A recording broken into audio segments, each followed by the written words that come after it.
I'm terrible with clothes, just terrible. And I don't pick them out well. And so she's always having to go to the closet and help me, because I'll go in the closet and I'll just stand there, and then I get in this stupor state. And then I start slobbering a little bit. And sometimes she'll say, John, where are you? Are you in the closet? Yeah, I'm in the closet. She'll come in and say, oh, here, honey, what's the thing? And I'll tell her, she'll throw this, she'll say, here this, and she'll put it, and then she kind of throws it at me. She says, here, wear that. And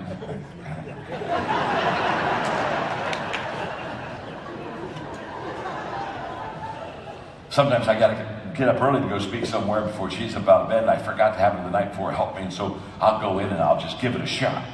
And I'll come back mid-morning. I'll come back mid-morning and I'll walk in the house and she'll look at me and I just walk in the house and her first word she looked at me and said, did you wear that?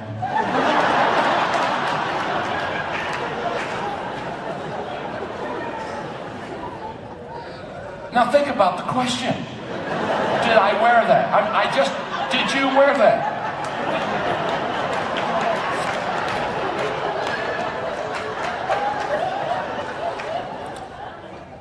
I think I did.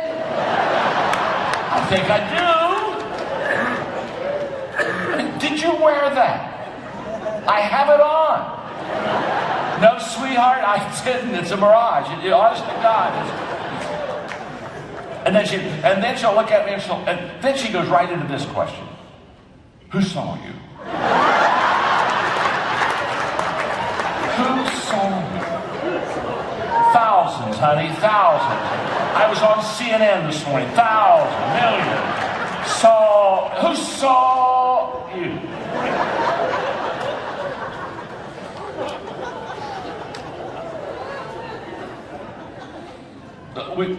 We see things as we are. We see people as we are. I think I was most aware of that when that I started off as a pastor in my first little church in southern Indiana. I had a college friend of mine that we graduated together, and he went to a church about 20 miles from mine. We both had kind of little churches. And so we would kind of help each other out. He'd come and speak for me, I'd go speak for him. And I noticed kind of quickly that he was having trouble in his congregation, little congregation, and with people.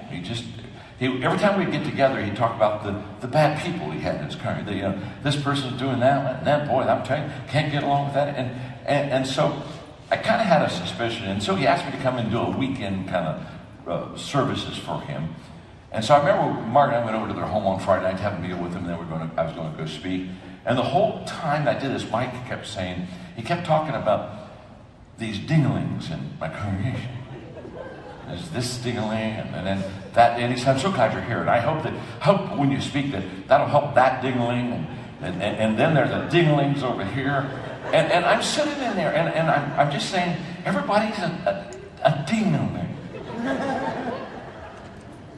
And I just couldn't even eat. It just keeps filling my mind with this stuff. And so finally I just sat down and I said, Mike,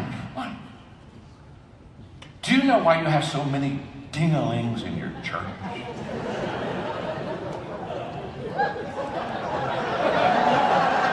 I see the train coming. I said, you know why you have so many ding-a-lings in your church? He said, no, but I would love to know that. I said, because you're the biggest ding-a-ling of all. You're just a ding-a-ling, and a ding-a-ling sees a ding-a-ling, and ding-a-lings are ding-a-lings to you. Then about 6 months he left that church. He called me and he said, I'm going to Ohio. I finally got a great church that I'm going to go to. He said, this church is just full of problems. It's full of just problems. It's just full of problems. He said, I can hardly wait to go to my new church. I hung up, I looked at Mark and I said, it'll take him 6 months to find the ding-a-lings in that congregation. And I've watched his career, and he has literally ding-a-linged his life.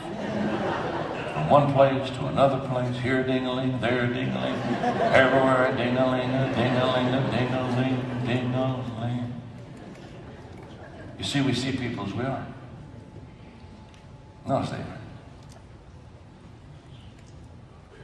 That's why in all relationships, the first thing we have to do is we have to look at ourselves.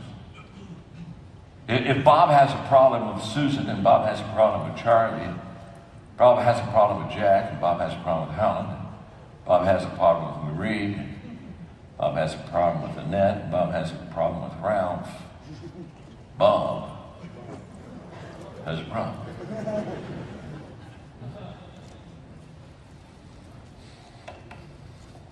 We see things from our perspective. I love this. It's laminated, okay? A man in a hot air balloon realized that he was lost, so he reduced altitude and spotted a woman below, and he descended a little bit more, and he shouted, "Excuse me, can you help me? I promised a friend I would meet him an hour ago, but I don't seem to know where I am." The woman below replied, "You're in a hot air balloon.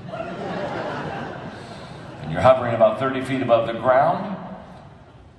You're between 40 and 41 degrees north latitude and between 59 and 60 degrees west longitude." "You must be an engineer," said the balloonist. "I am," replied the woman. "How did you know?" "Well," answered the balloonist, "everything you told me is technically correct, but I have no idea what to make of your information. And the fact is, I am still lost. Frankly, you've been no help at all. If anything, you've delayed my trip." The woman below responded, "You must be in management."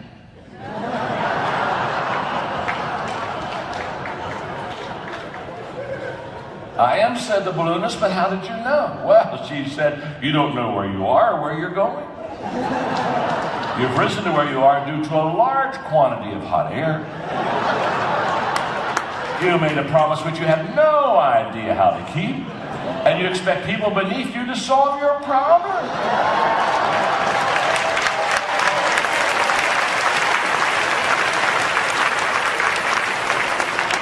See, we see things from our perspective. And in relationships, all I'm just saying to you, if you're running into an awful lot of problem people, you have a problem.